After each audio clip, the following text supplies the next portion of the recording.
Okay, well, welcome back from lunch. I hope that this panel will not put you into after lunch food coma kind of situation. Have more sugar. More sugar.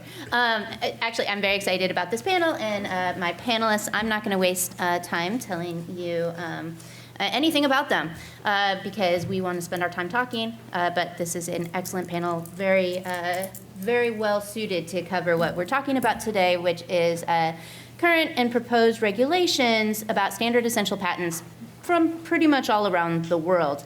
And so I am going to kick it off with a question to each of them, but then after that I'm going to throw them questions that all of them can answer, and it's going to be a good thing. So we're going to start at the end with Keith Mallinson, who is very well versed on what's going on in the European Union. So since the idea of SEP regulations has progressed basically the furthest in Europe, we'll start there and let Keith tell us a little bit about how what the regulations are and how they're playing out.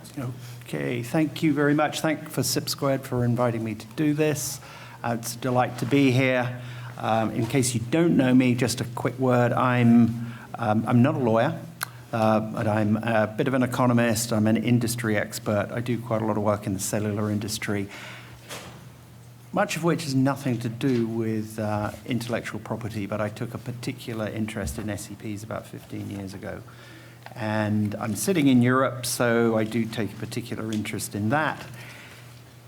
There is an initiative in Europe, so from the European Commission, and I'd say it's audacious in its proposed new SEP regulation. And by audacious, I mean bold, risky, and reckless.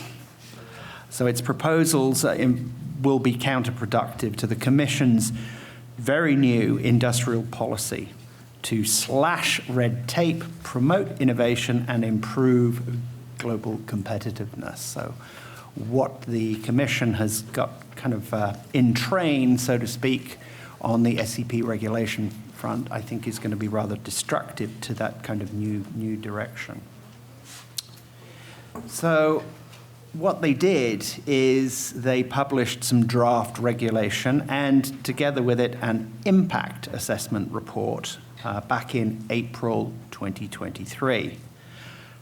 So the proposed regulation requires the registration of patents. So these are the ones that are deemed by their owners to be standard essential.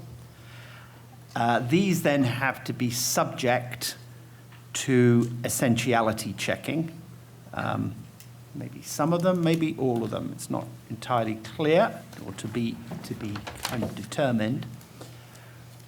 It involves rate regulation with the setting of an aggregate royalty and the apportionment of that based on patent counting using the top-down approach. Now, it's not very explicit in the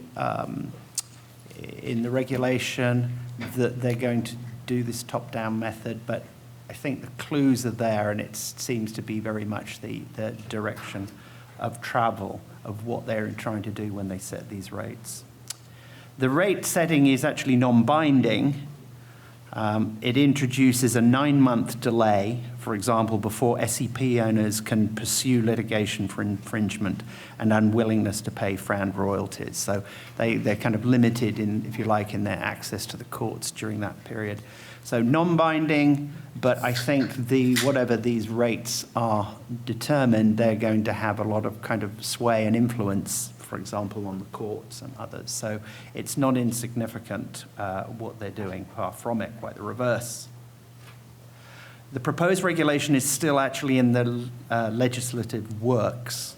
So a first reading of this legislation was rammed through the European Parliament towards the end of its term in February of this year.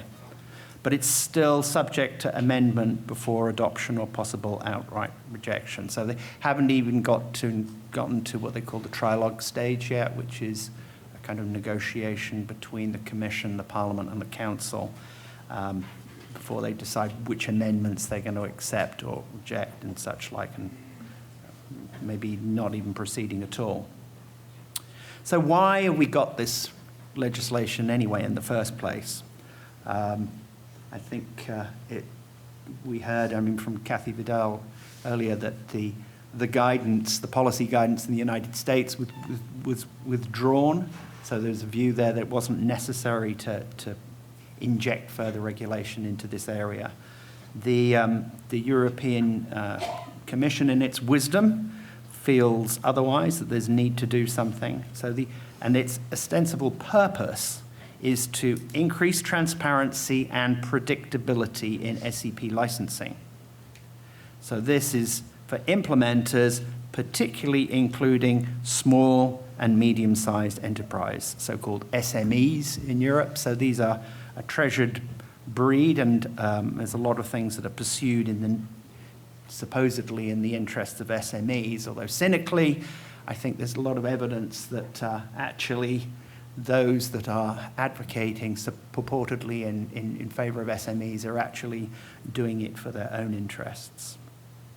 And notably, this group of SMEs is being championed by the lobbying efforts and euros, lots of euros, of some rather large implementers, notably including the German car manufacturers.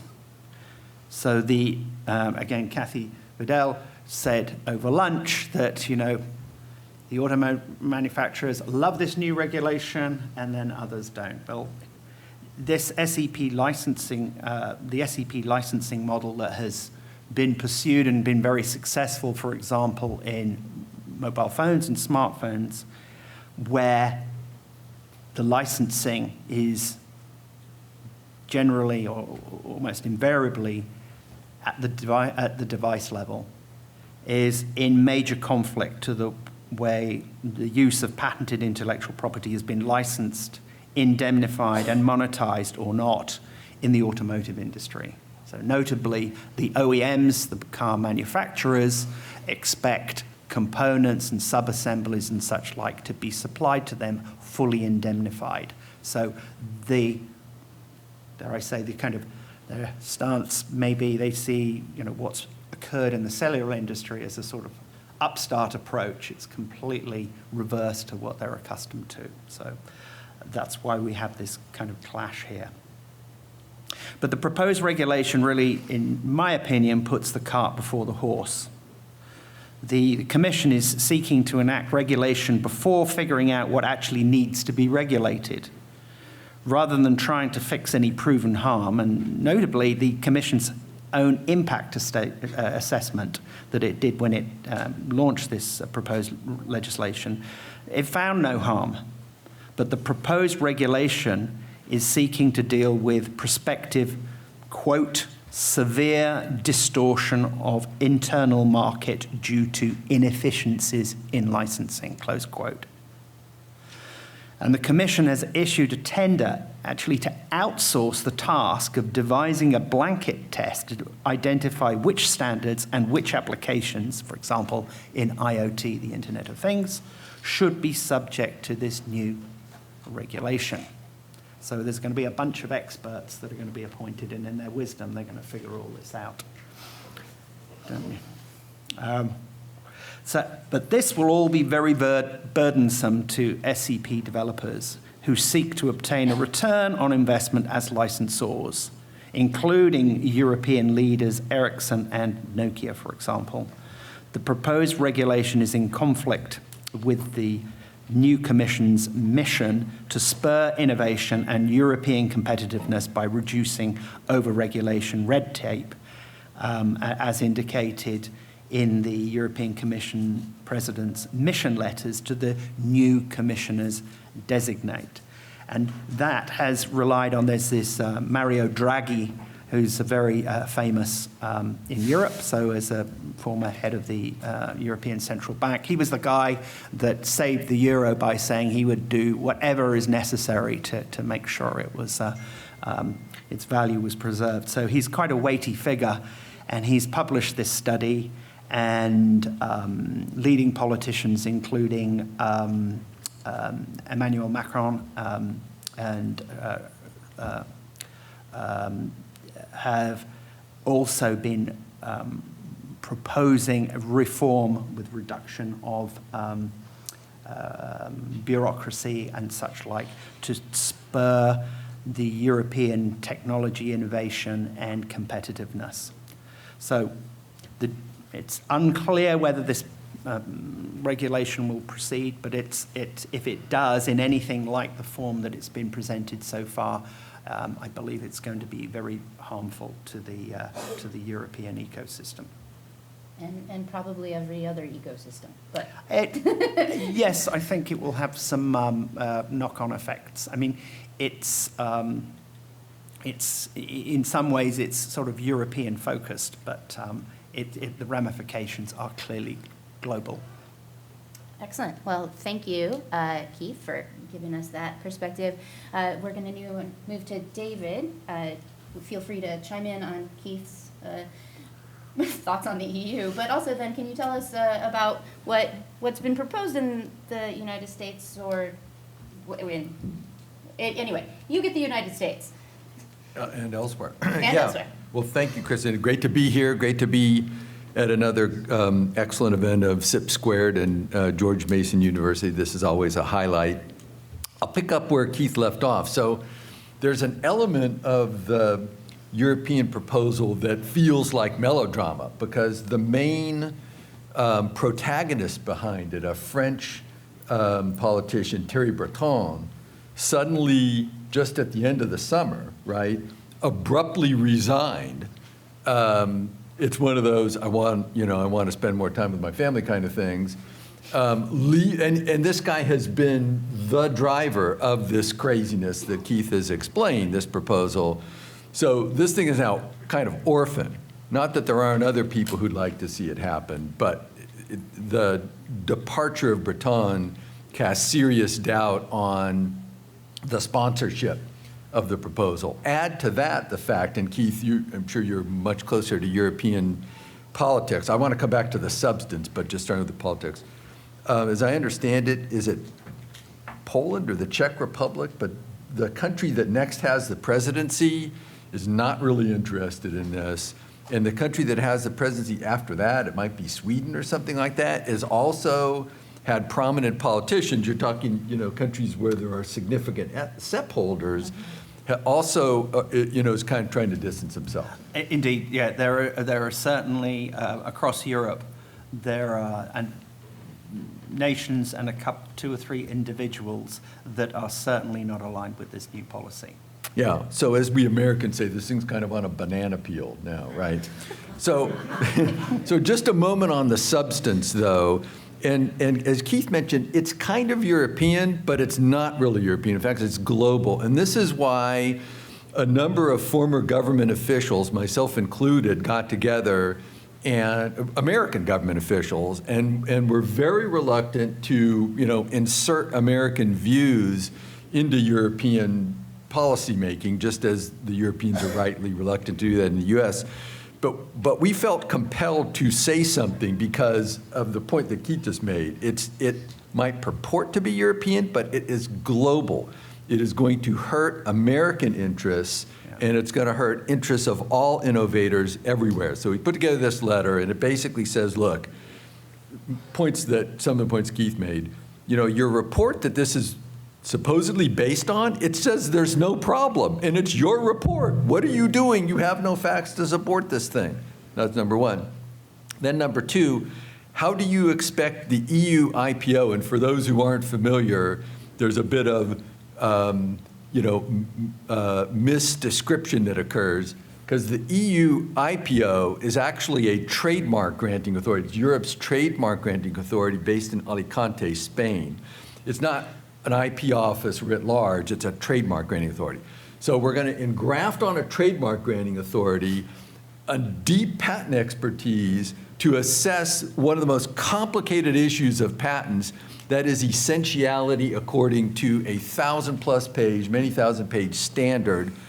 Craziness, right, that you think, you're going to do that. But okay, so with enough money, we can get pigs to fly, right? We can do this, I suppose, if you want to really invest a lot of money in it. But that brings you to other issues, like, well, wait a minute. this body isn't going to be assessing validity of patents. It's only going to be assessing essentiality of them. Well, how do you do that? How do you create an opinion on value, whether top-down or bottom-up or sideways, I don't care, of a patent portfolio without assessing its validity? You can't do that. It doesn't work that way. So the whole thing is just messed up. Last point that we made in this letter, and perhaps one of the most important ones, is that, look, we're all trying to send good signals and appropriate messages to other parts of the world that are watching us in the US and Europe, especially China, where, they've got their own interests, and those are primarily interests of implementers, although they're changing with companies like Huawei and others who are big innovators. And what we don't want to do is send a signal to other parts of the world that these kind of crazy SEP evaluation courts make sense, that they're a good idea, because we're giving backing to forming these things when they don't make sense at all. So we sent that letter. Fortunately, others in the US, most notably the current Secretary of Commerce, weighed in as well, very assertively, in the EU on this, and said, this is not good for Europe, not good for America, it's not good at all. So, we felt good about that part, but to Keith's point about, it is kind of global, and to my point about you could actually cause other countries to get the same bad idea, it didn't take long before our own country got the same bad idea. Now, Kristen, I'll come around for a minute and talk about the US. This is where we had, and it's a couple of years old now, so I don't want to get people panicking over this, but fast on the heels, right, of what was going on in Europe, we had floated draft legislation called SERA, the Standard Essential Royalty Act. And this legislation, which I believe has never actually been dropped, but was floated and had a lot of discussion a little while back, would create a Standard Essential Royalty Court in the US. Wow, that's such a good idea. The Europeans are doing the same thing.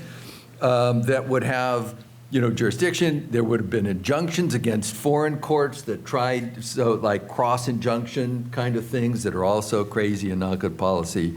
Fortunately, to my knowledge, that bill has not progressed at all, but it just gives you a sense for how viral these bad ideas can become. And how they can spread everywhere. Now, Kristen, I'm cognizant that I've gone 5 minutes plus here, and I don't want to overstay my welcome. There's plenty more to talk about, but we can do it in the discussion. I'll throw you more questions, okay. But let's figure out one more country here. Let's go to Mark, and Mark will tell us what is going on in China. Yeah, always a pleasure to be here and to talk about my favorite country, second to the United States. As always, China plots its own course, although it looks very carefully at other countries and other developments, particularly, I think, or too often in kind of a race to the bottom. Huawei ZTE, I think, is a glaring example of that. I've always wondered whether that case in the ECJ was really an actual dispute or whether it was an artificial case intended to drive China's domestic policy. And I think the jury is out on that. But the SEP environment is a little different from what we're seeing in Europe and in the US. For one thing, this is a rather under-legislated area in China, or lack of specific legislation, at least with respect to civil patent cases. The antitrust authorities have, I don't know how many iterations of their IP abuse rules. They recently had a SEP abuse rule. We have to put that aside in terms of the administrative authority on antitrust. Basically, you're dealing in the courts with the antitrust law, the civil procedure law, a rule on causes of action that in a way regulates the possibility of bringing SEP cases. And significantly, and I think perhaps wrongly, the civil code, which is routinely cited for not bringing abusive litigation, sort of implementing Huawei versus ZTE, and also for interpreting fairness and reasonableness in FRAND. And I say that inappropriately because I think this should really be a referral back to French law. What we do have in lieu of an active legislated mechanism is a lot of flexibility in the courts, and as one would expect, evolving jurisprudence and a high degree of unpredictability. I think all of us are familiar with some of those unpredictable surprise developments. One of them, the anti-suit injunction cases that came out and then suddenly stopped, I think because the EU filed a WTO case. An essential facilities case that was going forward involving Hitachi Metals. Some of the early antitrust case, a case involving patent pools, that's very concerning, involving Access Advance. An expansive scope of jurisdiction that doesn't seem to be well grounded in China's conflicts of laws rules, an adoption of Huawei versus ZTE, first by the Guangdong courts, then by the Beijing courts, again, largely by referral to civil law now, but largely this is judicially made in a country that doesn't have common law, that doesn't have necessarily abide by predictability of court decisions. I mean, there are some exceptions, but this is really something that the court has taken on its own. Compare that, if you will, for a moment, to what we've seen in trademarks, where there's been this massive problem with trademark squatting in China. It took 2 iterations of the trademark law, 2014 and 2020, before the courts felt comfortable enough to bring actions against bad faith squatters. They had to have it domestically in their legislation clearly spelled out. We have nothing like that in SEPs. So this is really largely judicially made, and this is part of the reason the EU in the WTO case said, China, please give us your SEP policy for litigation. And China said, we don't have to give you unwritten policies. And regrettably, to my dismay, the US more or less sided with China in that request. I think for reasons unrelated to IP, but I think it was really out of touch with legal developments in China. So what do we have right now? I think what we have, kind of to get to the bottom of things, is a court that's been highly experimental in dealing with an evolving situation with SEPs that has eroded some basic concepts that I think we would have taken for granted in terms of how the Chinese courts would behave. If anything, they were hyper-territorial in the past. And now they talk about global jurisdiction, not only of SEP disputes, but also of patent pools and the like. This is not the China I knew 20 years ago when I was attaché in Beijing. I mean, if anything, I was trying to get the Chinese courts to take a broader view, and they looked at these extraterritorial measures as kind of IP colonialism from the US or elsewhere. And of course, ASIs was a big part of that. In terms of kind of the EU rulemaking, I think if that goes forward, it would be interesting to see how this plays with a largely top-down kind of approach by the Chinese courts in making FRAND rate decisions. I think the bottom line here is really, how much can you get for asserting your rights in China? And I think a bad precedent from Europe would only accelerate that process. I would say one other thing as part of this kind of China-oriented approach towards SEPs. One of the other things that I found immensely interesting in looking at the cases is that China translates FRAND its own way. Really, the dominant translation of FRAND into Chinese is not FRAND, it's FRUND. There's no and. And I could give you the whole linguistic or grammatical explanation. That would take about 2 hours if I'm constrained, because I love to talk about it. I'm not going to do that. But basically, FRAND does not exist as an operative, as a dominant. There are many translations, but it's basically fair and/or reasonable and/or non-discriminatory. And they've even taken their own standard-setting bodies, which have said, this is how we will apply FRAND in our standards context, and they've retranslated it. This is unlike the antitrust agencies. It's unlike Taiwan, Japan, Korea, which all use Chinese characters a bit in their cases. So to a certain extent, what we see in FRAND is China exerting its own discourse authority. And here I'm jumping from being an IP lawyer to kind of someone who looks at China geopolitically, but China really wants to exert its own voice in areas where it has a deep interest, which are being considered multilaterally. And one of them, a very important part of that, is technology policies, SEPs, and FRAND. Great, thank you. So last but certainly not least, to Angela, As somebody who works for an international company, this must be very confusing to deal with the varied differences across the globe. So do you want to tie this all together and tell us how this variety of law impacts business? Oh, absolutely. I'll take the business aspect of this. Pleasure to be here and pleasure to be part of a great panel. So I work in the patent department of InterDigital. InterDigital, for those that don't know it, is a research and development company. Basically, we license the IP that is generated from the technical innovations from our various R&D groups. So we are very much a global business. So we have a patent portfolio where we filed across the various jurisdictions that we've each mentioned in Europe, US, China, Korea, Japan. So we have a global patent portfolio and we have a global licensing business. So we license our patents globally. So we are very much affected by any legislation in any of these different countries, whether it be from China, whether it's from Europe, or whether it's from US. It's going to affect our licensing business and have a knock-on effect on those other jurisdictions. And our R&D is very highly focused on standardized technology. So of course, any legislation which relates to SEPs, the standard essential patents, of course, is going to affect. So it's something we need to monitor and look at closely. So really what we're looking for in terms of legislation is something which is more global rather than regional, to take into account global licensing. Also something that is more balanced to both implementers and the SEP holders, and also something that will respect IP rights. So very much, if I talk about the technical innovation that we're trying to protect, that's years of research.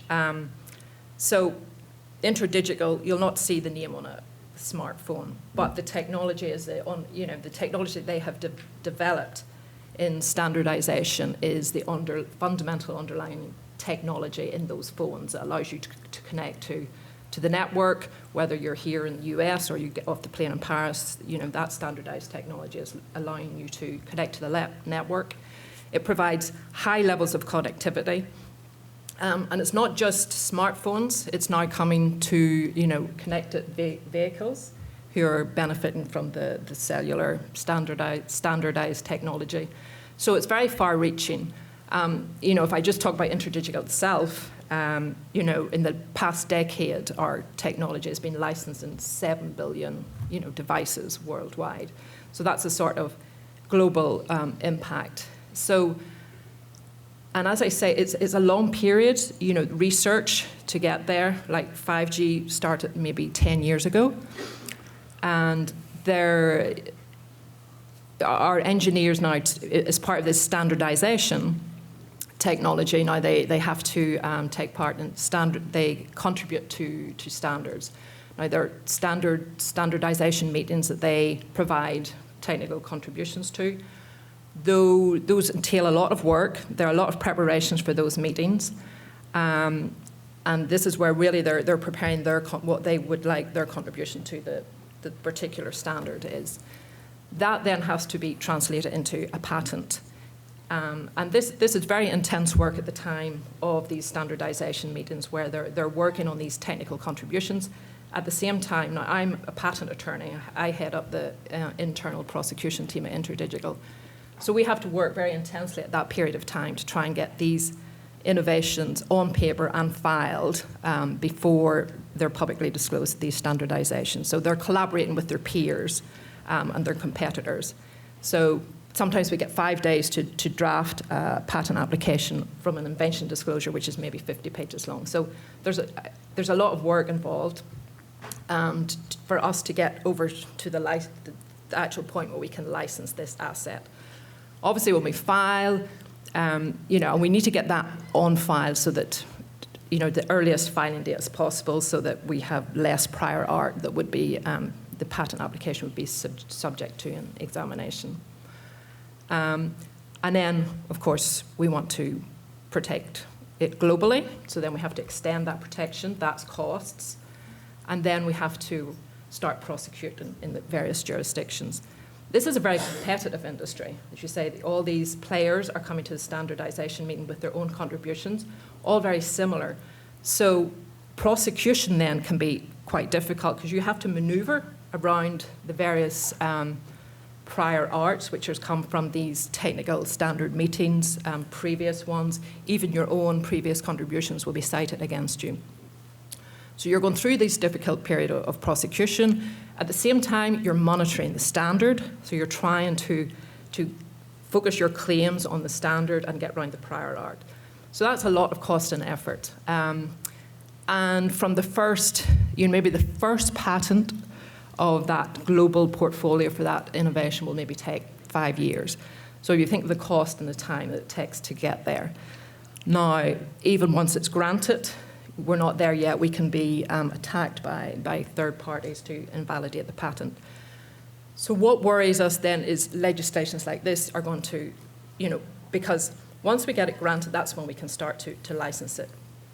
And our license revenue is fed back, obviously, into our research and development. And so the longer and the more obstacles that we have to get through before we can start asserting and licensing, that ends up reducing what we can, it delays what we can get the revenue back into R&D. And then also with the EU regulation, which can be seen very much as price fixing, if those license fees are then reduced, that's going to reduce your investment back into your R&D. So it's not very motivating it's not a good payback for those technical innovations, which have led to as I say, high connectivity. That motivates the economy. So someone like Europe that's trying to bring this in really is not seeing what the effect is, because that could reduce investment in those areas of R&D which are very crucial to the economy and in terms of connectivity and the future. And I'll also point out, when companies are presenting their contributions for a standard, they're selected on technical merit. So there's the quality of the inventions, and that's just helped. It means the best solution is the one that would be adopted to a standard. So they're quality inventions that you're trying to protect and to license, and they really do merit to have the licensing fee that they're due. Great, thank you. So I'm gonna, I was gonna toss, do you wanna respond? You don't wanna respond, maybe I just won't moderate, I'll let you guys talk amongst yourselves. Respond, but Angela made a point that's, to me, super, super important, and I just wanted to make an assertion and to bounce it really off all the panelists. So one of your comments was around the need for global licensing, or the issue of global licensing. I think Mark touched on this a little bit with what's going on in China. So this is where I think we can talk about solutions, because we have a solution, at least in 3G, 4G, LTE, 5G, and that is an extremely successful patent pool, for those who don't know, called the Avance pool. I think InterDigital is a leader of it and participates in it. Absolutely. And it's set a definitionally fair, reasonable, and non-discriminatory royalty rate for the auto industry to take licenses to all the necessary patents in order to put connectivity modules in their vehicles. And I think, and you can correct me, Angela, if I'm getting the numbers not quite right, but I think it's now something like $32 one-time fee for any vehicle, so it not based on the cost of the vehicle, whether it's like a Yugo or a Maybach, it's the same amount.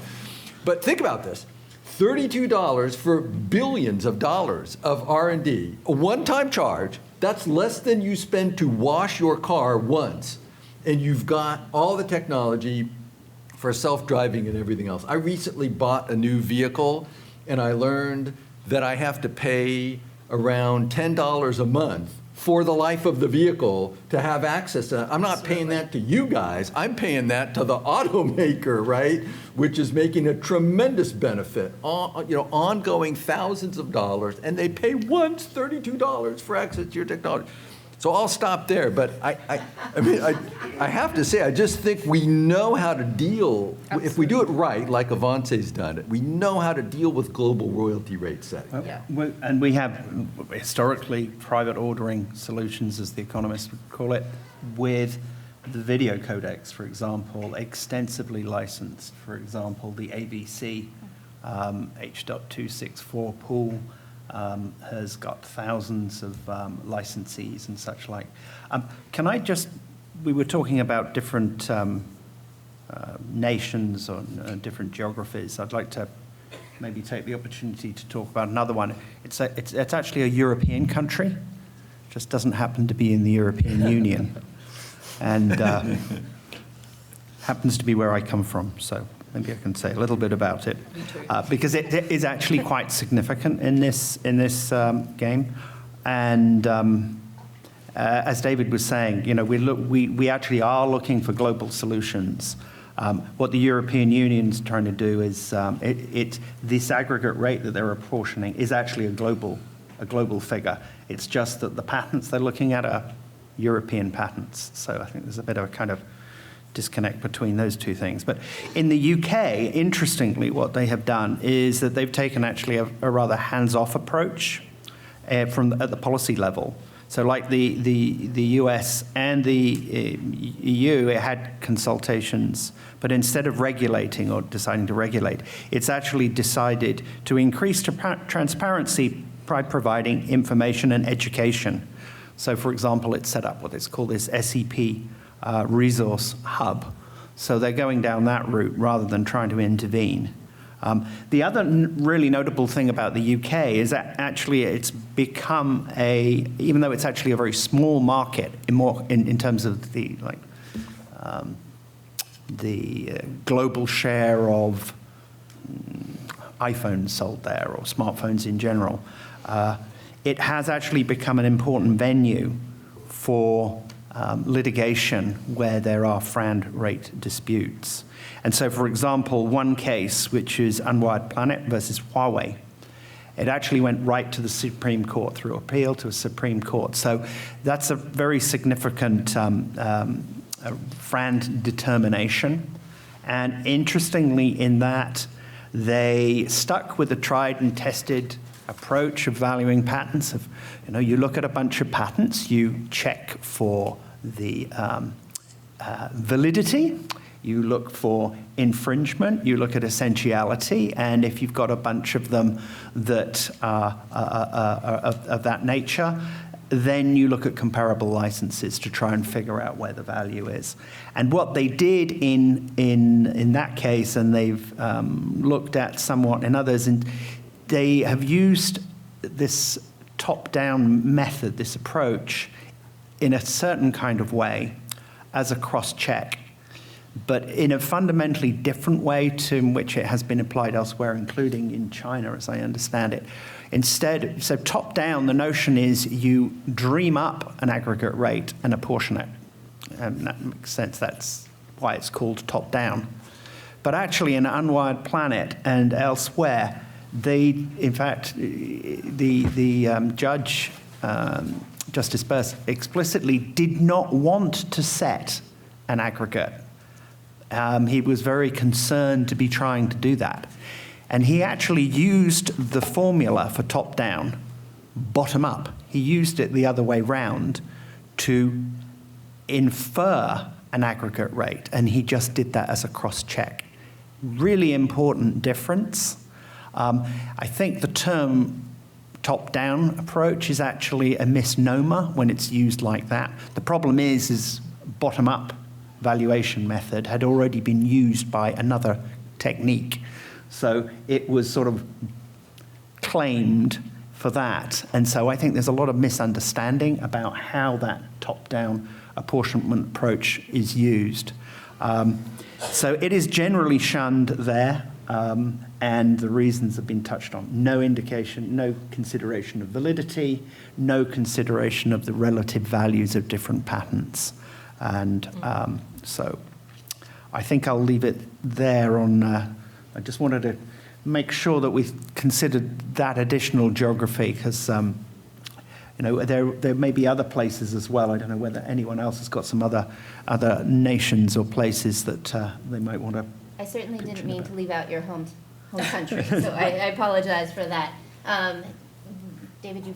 Well, I was just going to stick with the UK for a moment. So for folks' awareness, there's a very recent decision just this month in October involving a case that's pending in the UK and is definitely going up on appeal, and in Germany, and it's Panasonic against Xiaomi.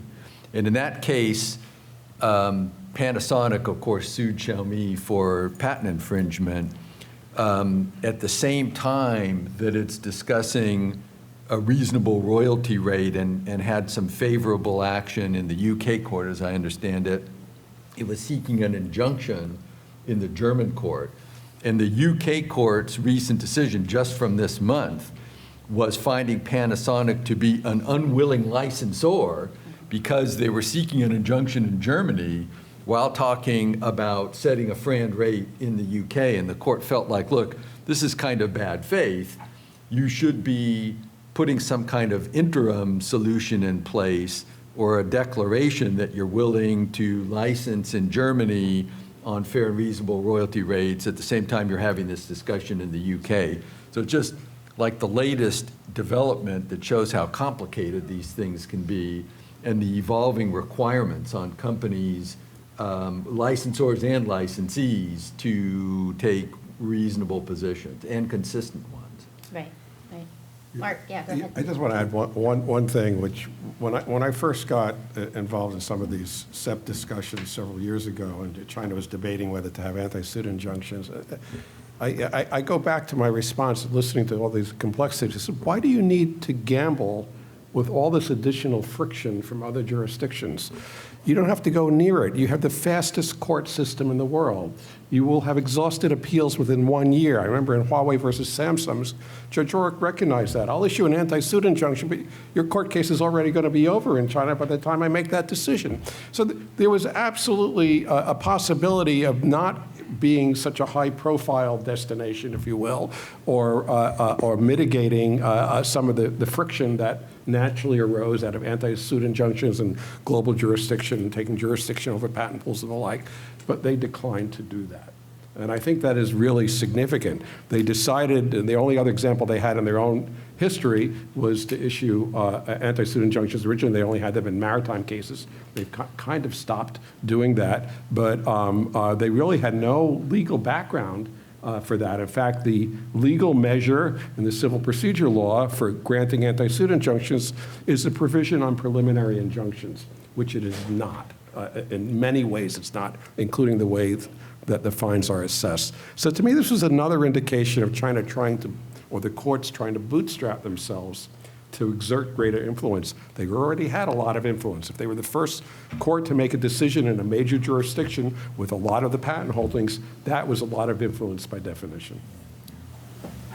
Angela, is there anything that you would like to say that I haven't had a chance to say yet? Yeah, well, I want to go back to the EU SEP regulation, and one of the premises on it is like, oh, there's significant difficulties that are encountered in licensing. It's like, well, where's the empirical evidence for that? For example, since 2021, we've had 40 licensing deals.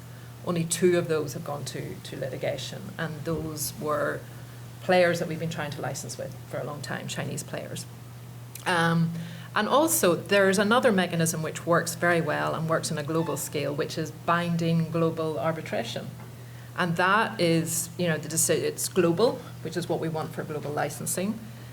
It's relatively quick. It's up to 2 years. And you have experts, real experts in the area that are arbitrating on those. And, we currently have 2 going on, one with Samsung and one with Lenovo. So that is a mechanism that can be used by.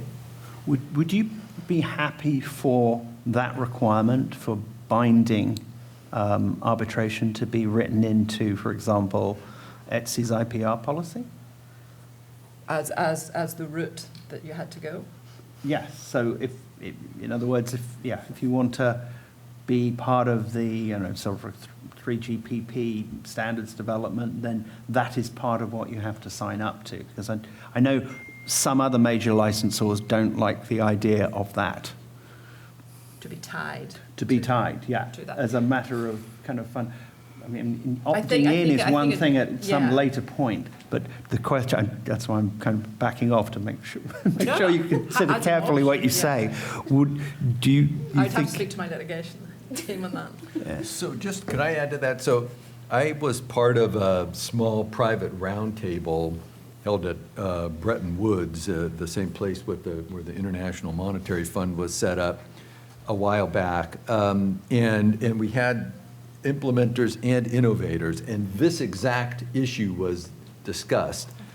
And all of the innovators in the room, and I can't name them, but I believe it was everyone who, is anyone in the innovator community, said they would love binding arbitration, no problem with it at all. And it was the implementers who put their hand up and said, no, we're not in for that. So, make your own judgments about where the parties are coming from. Excellent. So picking up on something that Director Vidal was kind of talking about, but taking it into a different space here. In your opinions, is any country leading on SEP policy? We got a big shout out for the UK there for a second there, but and if the countries are leading on SEP policy, does leading on SEP policy equate to them also leading in innovation, manufacturing standards? Like, are they tied together, or is leading on SEP policy just a thing and it's nice to say that we're the leaders? Okay, I promise I gave them this question ahead of time. Yeah, and I thought about it, but I think to some extent it's good policy to have no policy. I mean, some level of industrial policy I think is a good thing. You want to foster education, you want to have, like in the UK, it's a very light touch. You want to provide education, you want to provide support, but we have a system that's actually worked extremely well. So if you think, for example, the smartphone industry, which is where most licensing occurs, it is fabulously successful. It's got to be the standards development is the most significant example of human coordination globally on a large scale of anything that's ever happened in any domain. Think of any other pursuit that comes close to it. When you think of these 3GPP meetings, you've got all these different working groups. They're meeting every month or two. Hundreds of people, they're all coordinating together to develop these standards. So you've got that going on. You've got an industry that's 35 years old. From a standing start, it's the most fast accelerating, most widely diffused product market ever.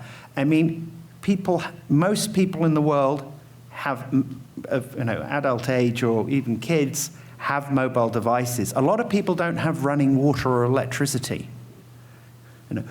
It's a fabulously successful development, and it's come about without having heavy-handed intervention in terms of the licensing model. And when it comes down to it, the licensing fees, even as a proportion of the device cost, by my calculations, everything, all the patent fees and everything, it's less than about 5%. If you make the denominator broader to include the service fees you pay to use cellular communications and video and whatever, that shrinks further and further. So it's not exactly taking a big bite out of the marketplace. And there, by no reckoning could you say that it's actually so costly that it's harming the development of the market. I mean, sort of sales taxes and value-added taxes can run to 25%. And it varies from country to country, and you still see massive take-up of these devices and usage of them, regardless of what levels of tax are there. So a very small royalty fee is not doing harm. I think the biggest problem really is not the absolute level of fees. It's really that some guys are managing to get away without paying it, and others are. If you're at the very cost competitive end of the market, and your margins are only at the 1 or 2% level, if you're paying 2 or 3% or 4 or 5% in royalties, and somebody else is getting a free ride, is able to do that without paying those royalties, then that is a real problem for you. So that is the problem, where there's the ability to hold out, because of the jurisdiction you're in, or just because you've got a very aggressive approach. I think that's where the problem really lies in terms of the licensing fees, not on the overall absolute level. So, go ahead. I'm just going to say that perhaps despite everything I've just previously said, I think China has done a remarkable job on SEP policy in its own interests. But you don't grow from nowhere to manufacturing 85 to 90% of the cell phones in the world and being a dominant owner of patents in many cases and a contributor to standards, et cetera, unless you have some policies and initiatives on your own. Even some of the things that I really detest about the Chinese system have been very successful. Subsidies for patent filings and subsidies for participation in standards bodies, which have created distortions, have also enabled these companies to come out of nowhere and ultimately cross-license or obtain the relevant technology and move forward in the manufacturing. And of course, the ability to manufacture is unparalleled. Yeah. And if you add that up with some of the policies, whether it's Made in China 2025 or China Standards 2035 and all the local policies that go along with that, it's a remarkable study in how to enter a new market without much to begin with and come to dominate at least as manufacturing.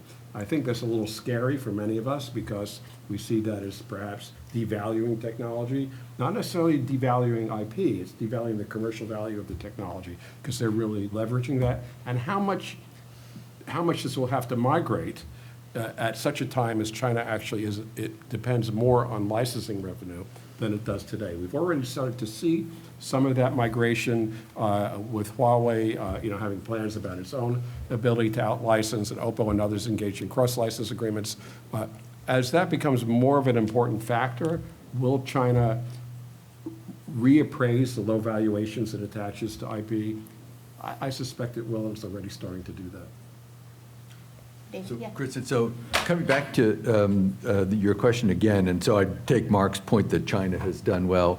The country I would put at the top of the heap, and that's if taking Keith's point about light touch regulation. If you include in the definition of regulation court decisions that have the effect, or policy setting, court decisions that have the effect of moving policy, I think there's no question it's the German courts that have done the best job because they've been the ones who've led in striking a balance between the legitimate interests of innovators and implementers and holding both sides to account for making reasonable and timely offers, for responding to them in reasonable, timely fashion, and for getting deals done or being held to account if they don't.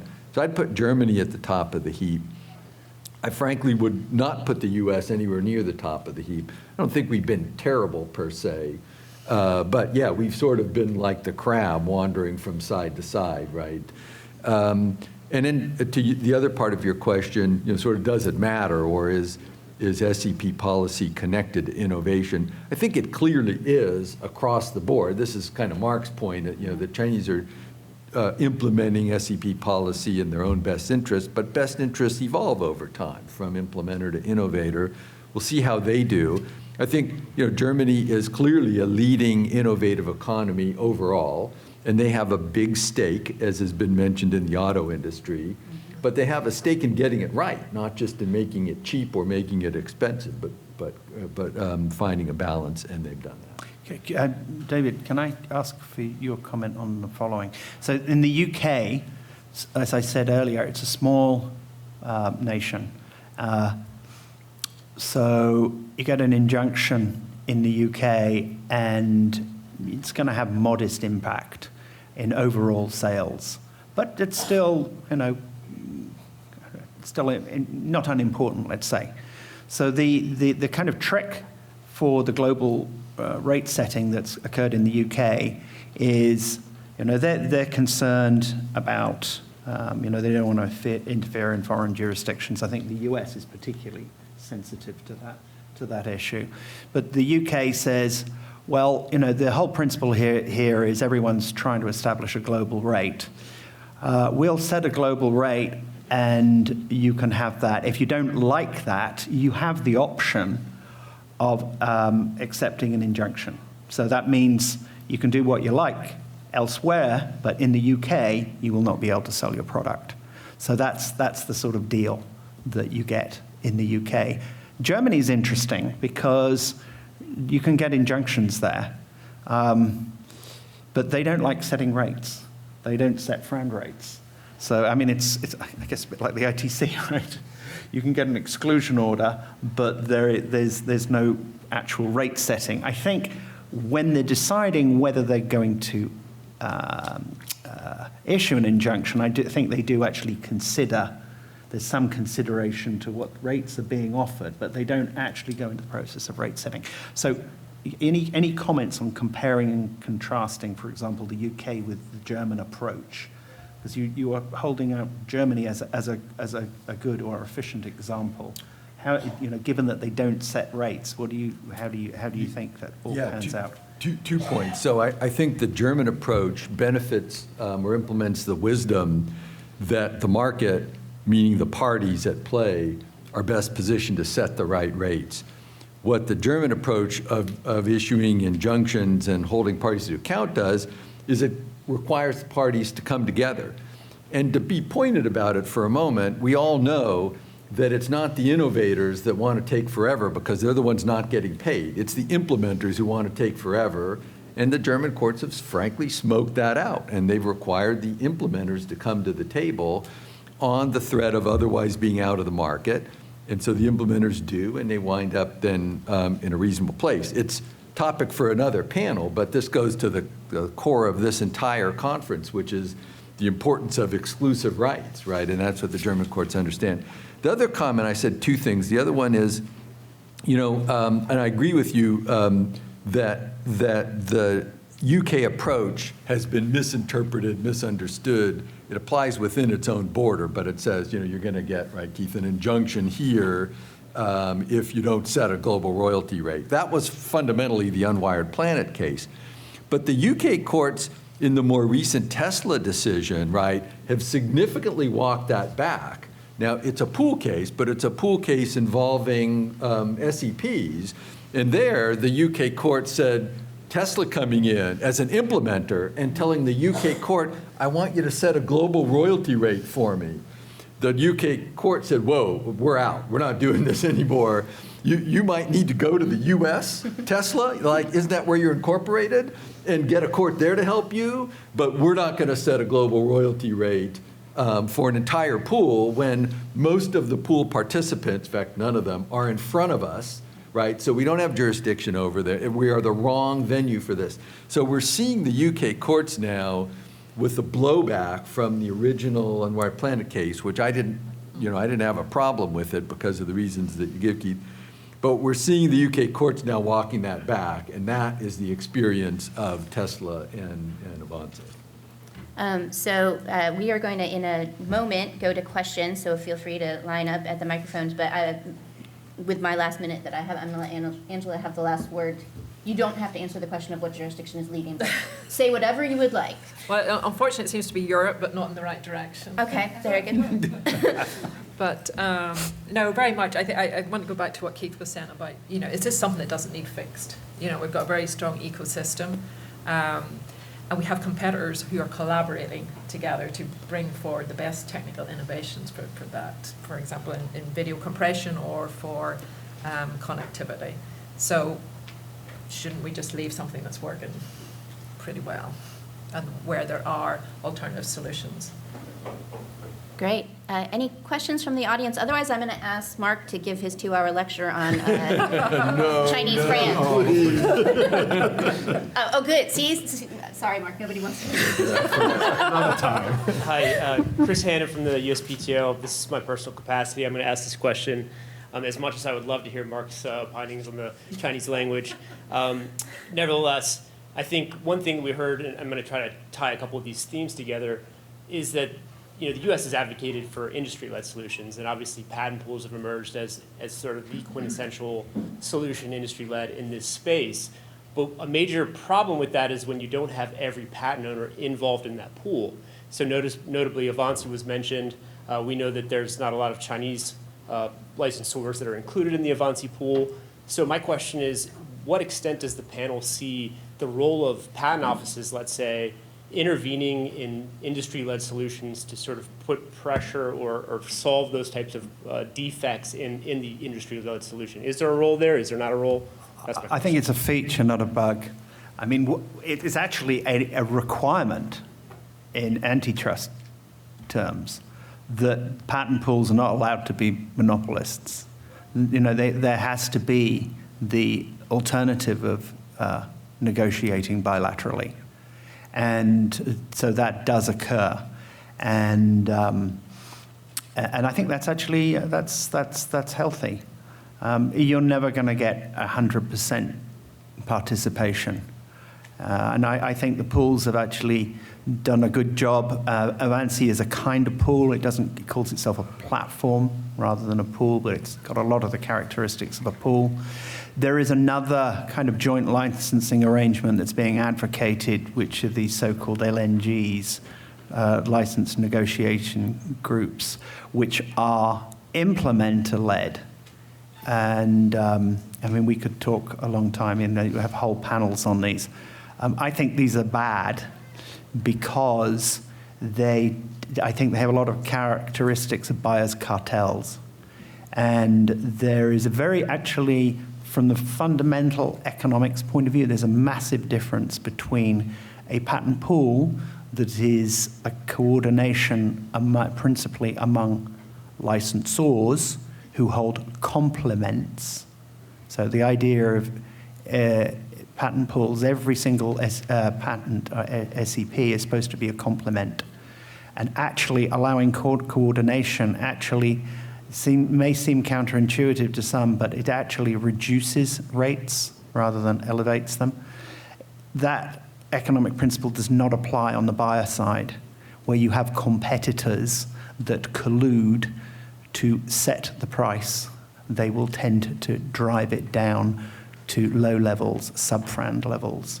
So there's a lot of complications there. But your basic question was, is it good? Wouldn't it be better to have more participating pools? Maybe, but it has to be, out of free will. It's not something that should be forced. If it's efficient, if it's convenient, you'll get lots of participation, and that has happened in Avanci. I mean, it's remarkable. I mean, they were predicting it took a while. I think 2016 or something they got started. A lot of people were saying it'll never fly, but I think it has been enormously successful. And as David just said, I mean, for goodness sake, the price of a car wash, you got a $70,000 Mercedes, that's, or a $70,030 Mercedes, right? What's the difference in terms of the demand side, right? It's not exactly a massive cost difference, but the connectivity that all vehicles need to have for safety purposes, for navigation, everything. I mean, and there is so much of that technology that I think people underrate how rich and how productive that technology is. I think it's actually a good deal, as David said. Just add a few thoughts on that interesting question that Chris raised. I think China's role as an outbound licensor, as I briefly mentioned earlier, is a great unknown and a very important question going forward. Apart from participation in pools, I looked when I was at the PTO at China's participation in open source projects. at Belt and Road Initiative infrastructure projects and the like. And there wasn't much data, although it didn't give one cause for a great deal of optimism that China would be a great transferor of technology, particularly of technology that matters to it. There was a recent public policy document that came out at a very high level in the Chinese government about the role of private property rights in the Chinese economy. And to no one's great surprise, there wasn't much new in it, although people were expecting that maybe Xi Jinping would try to reinforce the role of the market economy and the like. I think the more the prospect is for greater, perhaps, intervention in the market. And when SIPO or CNIPA has previously tried to encourage commercialization of IP, the track record hasn't been that positive. They really have done very little. Even some of the more ominous things, like some kind of patent assertion entity from the Chinese government, really hasn't borne that much fruit. But if you looked at their efforts to hypothecate patents, which they made quite a big deal out of for many years, I don't know of any significant transaction that's occurred out of that. So, the Chinese experience has largely been that the private sector is much more innovative and more efficient in managing private property rights, particularly patents. And I don't think it would be that different in terms of participation in pools and the like. So, and just to add to that, in terms of a fact check, and Angela, correct me if I get this not quite right, but my understanding is that Avanti has something like 96% of the patents that are covered by the applicable standards. So the fact that there's a few parties, whether they're in China or somewhere else, that aren't participants, that's noise level. And then as to the question of, just to add to Mark's point, or maybe to make it finer, should patent offices get involved in this? I would say absolutely not. The Chinese patent office shouldn't be involved. The US patent office shouldn't be involved. The EPO shouldn't be involved. And the EU IPO absolutely should not be involved. No, they wouldn't agree anyway. Okay, so we've solved the whole panel by saying, let's not do anything. Another one that comes up in a similar vein is some people advocate, well, 3GPP, right, the standard setting organization, they should get involved in the process of setting royalties. Mm-hmm. They don't want to do that. It's not their function. They select technologies on the best to do the job on the basis that when the technology is embodied within the standard, it will be licensed on a fair, reasonable, and non-discriminatory basis. So they need to worry about, oh, well, we won't put this piece of technology in because the licensor is going to try and overcharge for it. They don't think about that. They don't need to think about that. They shouldn't think about that. They could focus on what they do. So the commercial aspect historically has been separate from what goes on in the standard setting organizations, and it should remain that way. Okay, well, there's not any questions, and we've already solved this one. So a question for you instead, and just pose it to the panel. If SEP policy isn't what we need to fix, what's the biggest thing on your list to fix for innovation in this technology? Injunctions. Easy answer. One word. Yeah, I've already answered the question in the sense of, or rather, I've identified the problem. I think that the problem is not the overall level of royalties; it's the asymmetry that can occur. That some can pay highly and some can pay, get away without paying anything. So, just this little kind of thought experiment. So. God, I didn't rehearse this in my mind, so I hope I get it right. If, somebody's trying to charge a royalty of $1, right? And you want to pay, you're holding out and you're going to, your nominal rate is $1. And somebody is saying to you, no, I'm not going to pay $1. I'm only going to pay 50 cents, right? And you know that you're very tempted to take the 50 cents because, they're going to fight tooth and nail all the way. So you're faced with a dilemma. Do you take the 50 cents and then you've kind of undermined your rate, and you could be, if that's disclosed in litigation later, you're held to be discriminatory? Or do you say, no, it's got to be $1 or nothing, and you get nothing? And then, so you've ended up, in a way, it's even more discriminatory that somebody has gotten away with paying nothing. And yet that would, although I think there are some movements to say, if you haven't managed to collect it from everybody, then maybe you're discriminating. But I see there's a real kind of problem in that kind of area, that you've got this temptation or this concern that, you either take the 50 cents or you take the nothing, where it's still possible to hold out and play those kind of games, because the big problem, so if I'm selling, making a car and I'm selling you steel, if you stop paying me, what do? I stop supplying steel, right? But if I'm providing SEP technology to you, you've got it, the cat is out of the bag. So if you're not paying me, what do? So that just goes You need back an to injunction. David's, Yeah. yeah. So it's back And you to don't want that injunction David's delayed. solution, freer availability of injunctions. Keith, to elaborate on your question, how do you feel about royalty rates that differ by country of the payor?